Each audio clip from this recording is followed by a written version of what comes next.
On est là au CHE, je suis content que vous soyez ici.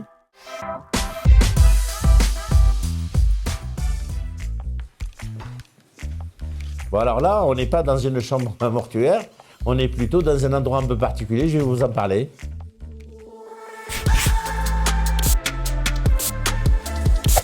Tout va bien. Vous avez vu un peu le service et donc vous parlez un peu de notre activité, un peu de nos conditions de travail aussi. C'est une pièce un peu particulière. Derrière moi, il y a des jouets, donc c'est une pièce dédiée aux enfants victimes, donc c'est là où on fait les auditions. Cette pièce s'appelle la pièce Mélanie, puisque le premier enfant qui a été examiné ici était une fille qui s'appelait Mélanie. L'avantage des auditions ici, c'est que c'est une audition unique. L'enfant vient ici, il y a en présence des OPJ, il y a les psychologues, et donc ça évite de faire entendre l'enfant et de lui faire répéter plusieurs fois son récit, donc de quoi il se plaignait. Et donc, une fois l'enregistrement est terminé, on a un CD qui est mis à disposition de la justice, soit pour le procureur ou éventuellement pour le juge d'instruction, et ça permet à l'enfant de lui éviter des auditions à répétition. Il n'y a que 20 CHE en France qui sont équipés de cette pièce.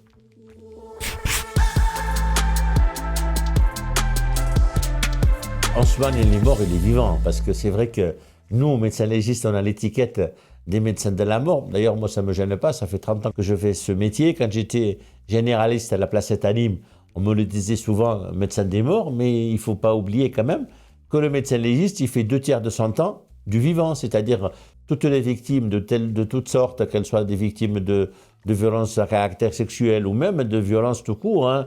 Quelqu'un qui se fait agresser dans la rue, il va quand même venir dans notre service pour ce qu'on appelle la fixation de l'ITT.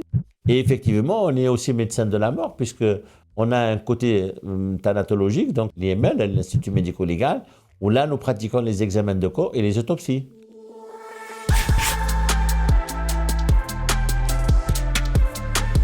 Écoutez, moi, le changement, je l'ai vu vraiment, c'est un changement fulgurant. Dans les années 90, j'avais mon cabinet à la Placette, donc je faisais de la médecine générale, mais également j'étais médecin au SAMU, donc j'étais médecin urgentiste. Bien entendu, à Nîmes, avec le déménagement de la rue Hoche à Carrémont, je pense que c'est un événement maintenant relativement ancien, mais qu'il ne faut pas oublier.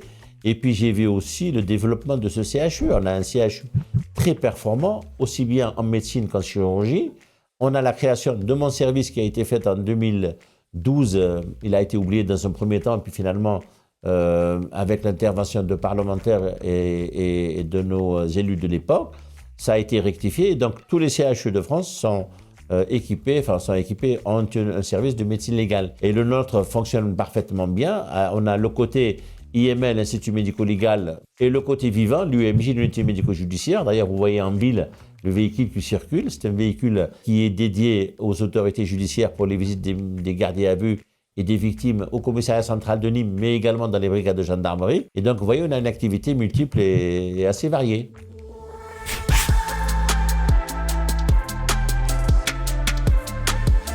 Ça m'a fait plaisir, mais vous savez, moi je suis un homme simple, humble. J'ai appris ça de mes origines tunisiennes, de mon père, qui était commerçant, qui m'a appris les valeurs. Je me suis toujours comporté comme ça me flatte. Ça m'encourage aussi à continuer à rester comme ça, à pas changer, parce que dans la vie on peut évoluer, mais il faut rester soi-même. Ça m'a fait plaisir, à vrai dire, surtout après la fameuse élection des législatives, où j'avais fait un mauvais score, mais un mauvais score aussi parce que j'ai été victime d'un vol de mes bulletins de vote, ce qui faisait que les électrices et les électeurs ne savaient pas que j'étais candidat. Et puis le peu de voix que j'ai eu, c'est grâce à mes connaissances, effectivement.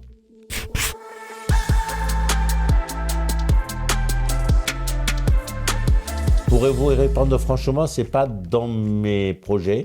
Le peu d'expérience que j'ai eu, j'ai découvert le milieu de la politique qui n'est pas le mien. Moi, je suis dans un milieu scientifique, dans un milieu en contact avec le public, en contact avec les malades. Je préfère à la limite soigner qu'aller faire de la politique. J'ai compris que c'était un milieu difficile, qu'il y a beaucoup de concurrence, qu'il y a beaucoup de contrariétés, de contradictions. Et donc, je préfère rester cartésien et soigner plutôt qu'aller faire de la politique, taper sur les portes des appartements pour pas grand-chose finalement, parce que finalement, c'est les partis qui commandent ici.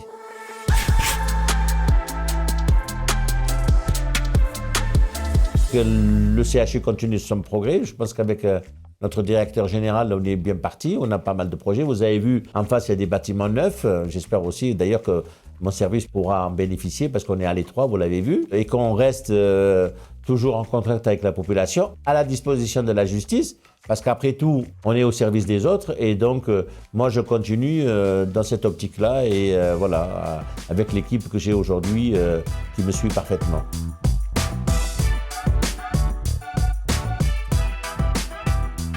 Et tu sais que tu m'as pas donné les questions, et j'ai préféré, parce que quand tu me donnes pas les questions, ça sort spontanément. C'est pas mal.